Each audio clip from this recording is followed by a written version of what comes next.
Oi, oi galera, eu sou Juliana Kelly, eu sou aluna da Universidade de Pernambuco, do Estudo de Ciências Biológicas, faço curso de bacharel em Ciências Biológicas e estou cursando no momento a disciplina de processamento e controle de qualidade de alimentos.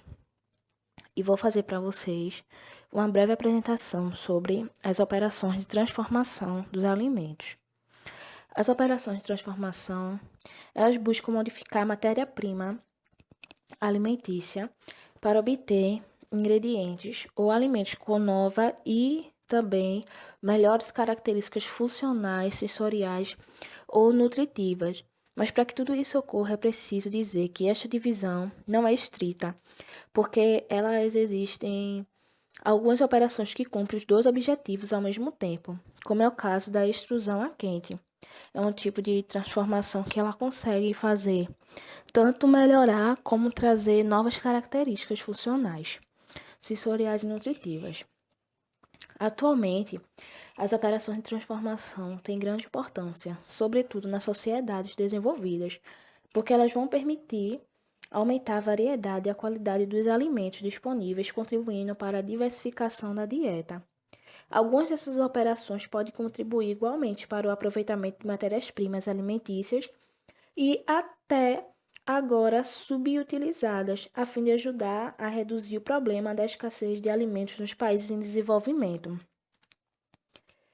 É difícil fazer generalizações que sejam válidas para esse vasto conjunto de operações, porque cada uma tem sua peculiaridade.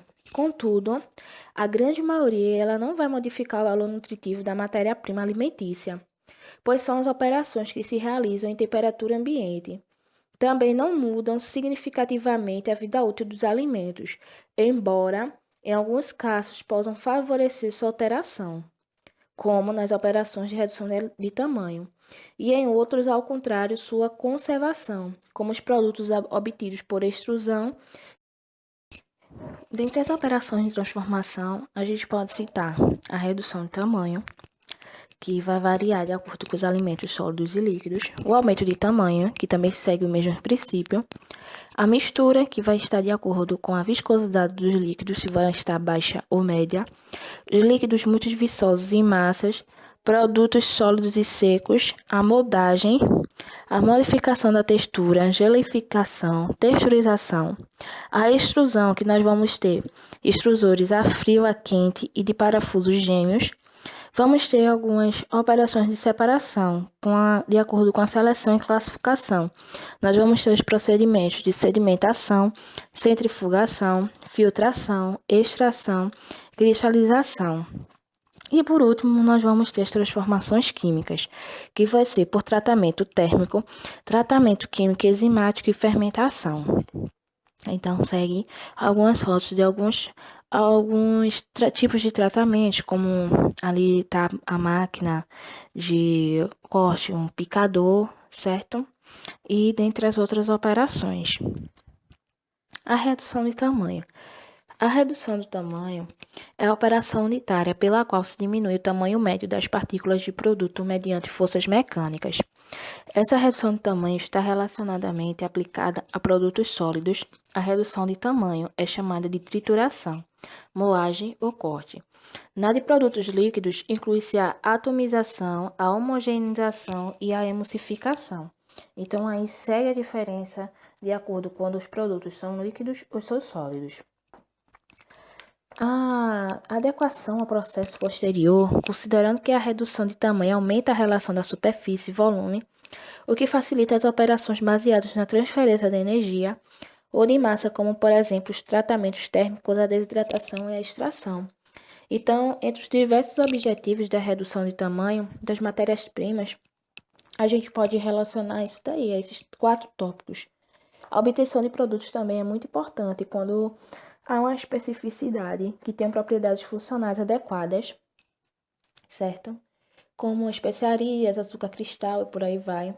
O aumento da gama de produtos, como por exemplo os embutidos para lanche, e a facilitação de maneira geral de seu manejo e transporte. São pontos essenciais para que ocorra esse procedimento. Em geral, Em relação à redução de tamanho de alimentos sólidos, as forças mecânicas que intervêm na redução de tamanho de alimentos sólidos são a compressão, o impacto e o cisalhamento, sendo que em cada equipamento costuma predominar uma delas. As forças de compressão são as mais importantes na trituração de materiais espessos, até obter partículas de cerca de 3 milímetros, enquanto as de cisalhamento costumam estar associadas à moagem ou à redução de tamanho para obter produtos de tamanho muito menor, no caso em pó. Em geral, a trituração e a moagem são consideradas operações muito eficazes do ponto de vista energético. De fato, utiliza-se apenas pequena parte da energia aplicada na ruptura ou nos fragmentos do sólido. A maioria da parte é destinada à deformação desse sólido e à criação de novas linhas de debilidade pelas quais se possa produzir a ruptura sucessiva dos fragmentos. Então, o restante da energia ela vai ser dissipada em forma de calor entre as propriedades dos alimentos que determinam a quantidade de energia necessária para a sua fragmentação e encontra-se na natureza. Os equipamentos e aplicações na indústria alimentícia de redução de tamanho têm diferentes modelos e dimensões. A escolha do equipamento adequado depende das características do produto inicial e da que se deseja no produto final. Por exemplo, alimentos duros e secos com os quais se procura obter fragmentos ou pós mais ou menos secos vão incluir aqui grande variedade de moinhos que, de maneira geral, têm construção sólida. Eles são de aço e operam em velocidades lentas. Entre as principais aplicações pode-se mencionar moagem de cereais, açúcar, leite desidratado, especiarias, corantes, etc. Já quando os alimentos são frescos, como carne, as frutas e as hortaliças em geral, mais moles, fibrosos ou úmidos, as forças de interesse são de impacto e cisalhamento. Em muitos dos casos, o equipamento é parecido com o dos alimentos duros e secos, substituindo as superfícies plenas por superfícies cortantes. A redução de tamanho tem muita importância na indústria de carne, sendo fundamental na elaboração da variedade, porque eles vão contribuir para diminuir a dureza da matéria-prima e incrementar a área superficial e sua capacidade de ligação. Por exemplo, os picadores eles vão permitir obter tamanho de grau regular, mas provocam um certo achatamento de carne. Um dos componentes básicos de um picador padrão simples é a rosca sem fim que dirige a carne para o dispositivo cortador. Esse dispositivo, por sua vez, consta de uma placa pré-cortadora, uma lâmina e uma placa perfurada. O que vai acontecer? Cujos orifícios apresentam superfícies de corte nas duas fases.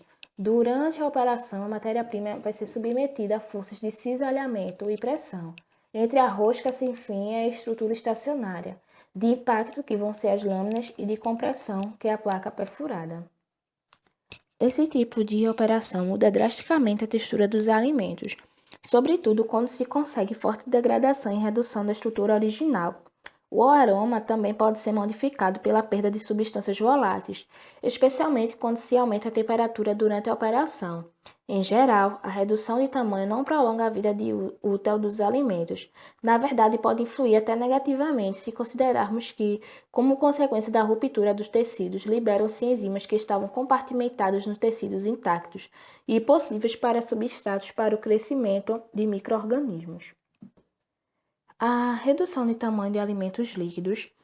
A otimização consiste na subdivisão de um líquido em pequenas gotas de tamanho uniforme, a fim de obter a aspersão. É uma operação prévia fundamental para facilitar a ascensão. A otimização consiste na subdivisão de um líquido em pequenas gotas de tamanho uniforme, a fim de obter a aspersão. É uma operação prévia fundamental para facilitar e acelerar a transmissão de calor de massa em alguns tratamentos térmicos, como a desidratação, por exemplo. Um dos atomizadores mais comuns na indústria alimentícia é o atomizador centrífugo, que vai permitir manejar os fluidos bastante viscosos, diferentemente de outros. Não se obtura facilmente se houver partículas no líquido de alimentação. A emulsificação é a operação pela qual se obtém a dispersão de um líquido, fase descontínua, dispersa ou eterna, em forma de gotas muito pequenas, com tamanhos aproximados de milímetros de diâmetro. Em outro, fase contínua, dispersante ou externa, sendo ambos os líquidos immiscíveis. Essa dispersão é chamada de emulsão. Em algumas situações, a emulsificação é considerada uma operação de mistura, já que obtém a distribuição mais uniforme de dois componentes immiscíveis. Os dois tipos básicos de emulsões resultantes da mistura de fase aquosa, ela vai consistir de uma fase lipídica, que são os de óleo e água, e quando o óleo é a fase dispersa e as da água em óleo, essa fase dispersa é a aquosa. Porém, é preciso assinalar que a maioria das emulsões alimentícias é muito mais complexa, já que além dessas duas fases líquidas immiscíveis, costumam haver partículas sólidas e borbulhas de gás. Às vezes não se tem sequer solubilização perfeita das fases, como nos embutidos, nos quais se encontram inclusive estruturas fibrilares. As diversas forças de coesão entre as moléculas das duas fases determinam que exista uma tensão interfacial para superá-la e manter as duas fases em movimentos separados, e é necessário proporcionar energia. Normalmente, consegue-se isso mediante agitação violenta ou pressão elevada que cisalha ou divide as gotas grandes de fase dispersa em outras menores. Como consequência dessa divisão, há grande aumento da área superficial da fase dispersa. Por isso, muitas vezes é preciso utilizar compostos tensoativos ou surfactantes que reduzem o requisito energético necessário para criar essa nova superfície. As emulsões, depois de formadas, elas vão ser instáveis e suas fases podem voltar a separar-se por sedimentação ou flutuação, agregação e ou coalescência das gotas da fase dispersa. A estabilidade da emulsão depende, portanto, da intensidade das forças interfaciais do tamanho das gotas, da fase dispersa, da diferença de densidade entre duas fases e da viscosidade da fase contínua. Em relação aos equipamentos e aplicação na indústria alimentícia, para conseguir a divisão da fase dispersa em uma infinidade de gotas de tamanho requerido, necessita-se de forças de cisalhamento de grande intensidade. O equipamento depende das características da matéria-prima. Os misturadores de grande velocidade de tipo turbina e hélice são adequados para sistemas líquidos de baixa viscosidade. Esses misturadores mais lentos, com agitação suave, são úteis apenas para o manejo de substâncias muito viscosas, como a massa de pão. Os homogeneizadores à pressão, que são compostos de uma bomba de pressão, eles vão conduzir o líquido por meio de uma válvula de homogeneização com abertura regulável e são empregados para fluidos pouco viscosos, como o leite, os sorvetes, os temperos para a salada e os molhos. Os moinhos coloidais com discos verticais nos quais uma pequena abertura entre os discos e uma grande velocidade de giro, eles vão proporcionar grande turbulência e força de cisalhamento, que são úteis para os produtos muito viscosos, como pastas de carne e de peixe. E esses moinhos, ele tem a observação que eles costumam ser refrigerados, porque a fricção gera uma quantidade considerável de calor. E por último, os homogeneizadores de ultrassons, que se aplicam ondas de som de alta frequência, geradas por vibrador de cunha ou lâmina metálica, que são utilizados para alimentos líquidos, como temperos, saladas, emulsões de óleos essenciais, sorvetes e cremes artificiais. Os ciclos de compressão e tensão, assim como os fenômenos de cavitação das borbulhas de ar, permitem formar emulsões de tamanho com gotas de 1 a 2 milímetros. Então, entre as principais aplicações desses tipos de emulsificação e da homogeneização na indústria alimentícia, cabe citar a fabricação dos seguintes produtos: manteiga, por inversão de emulsão natural do leite, margarinas, que são elaboradas a partir de misturas de gorduras e óleos com leite desnatado, sal, vitaminas e agentes emulsificantes, leite homogeneizado, no qual a emulsão natural do leite se estabiliza, reduzindo o tamanho dos glóbulos de gordura, sorvetes de emulsão complexa, cuja textura final, assim como a estabilidade é obtida pelo congelamento da emulsão formada pelo estado líquido, emulsões cárneas, como salsichas e patês, nas quais os glóbulos de gordura cobertos por fina película proteica estão dispersos em fase contínua aquosa completa. Temperos para saladas e maionese e biscoitos e produtos de padaria, cuja fase contínua também é complexa, como amido coloidal, açúcares, aromas em solução e borbulhas de ar, que são preparados de forma mais ou menos líquida, obtendo essa textura final durante o processo do forno. E o que vai trazer esses efeitos nos alimentos? A emulsificação e homogeneização modificam as propriedades funcionais e organolépticas dos alimentos. A viscosidade aumenta bastante quando cresce o número de glóbulos de gordura nos alimentos líquidos e semilíquidos.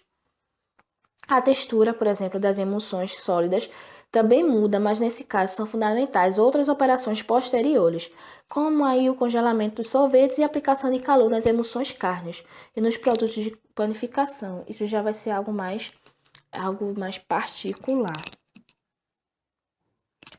Aumento de tamanho dos alimentos.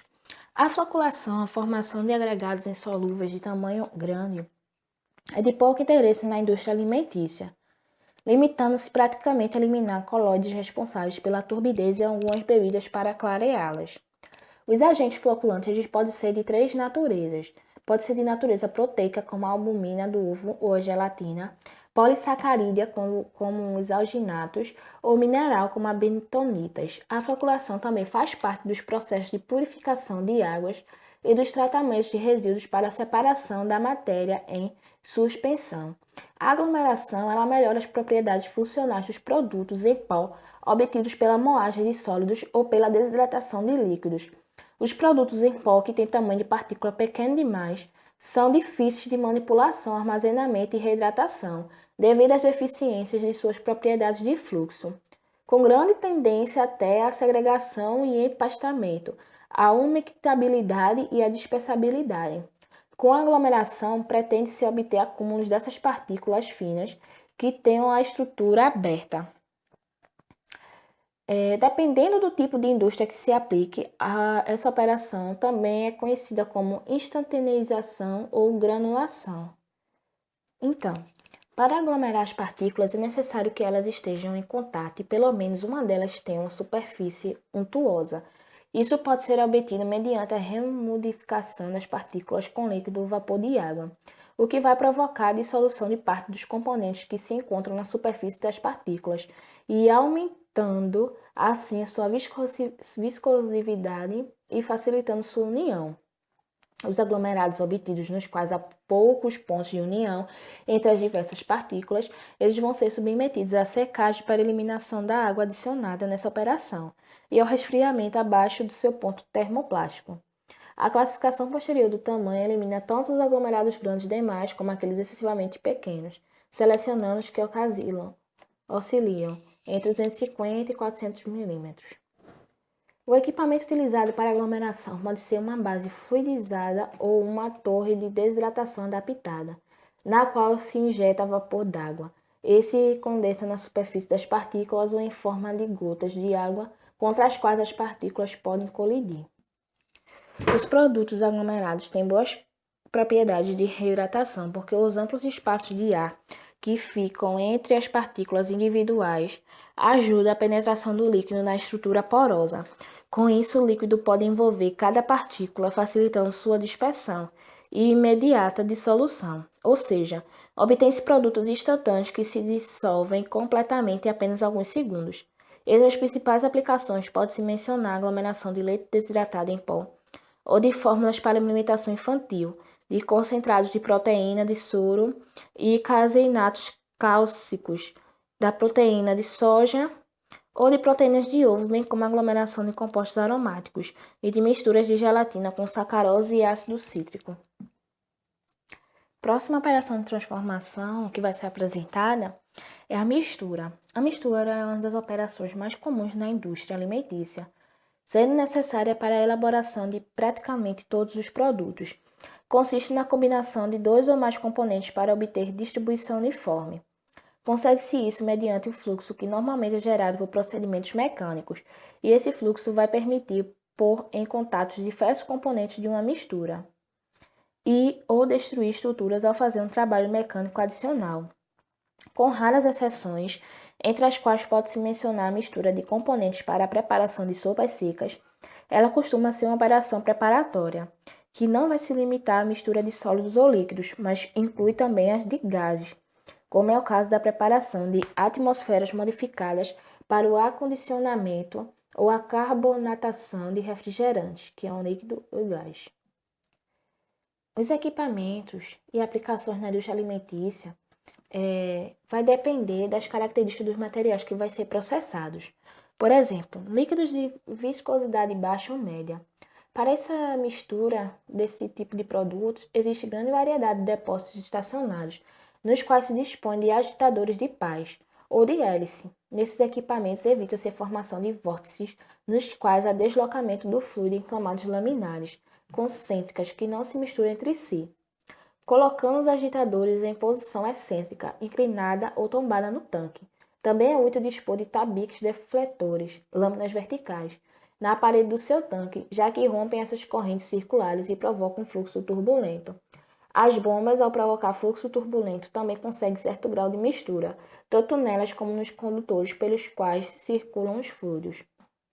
Entre as aplicações, pode-se mencionar dissolução de soluções concentradas e de ingredientes, a batida de produtos lácteos, a reconstituição de produtos em pó, a mistura de óleos para a elaboração de margarinas e a preparação de salmouras e xaropes.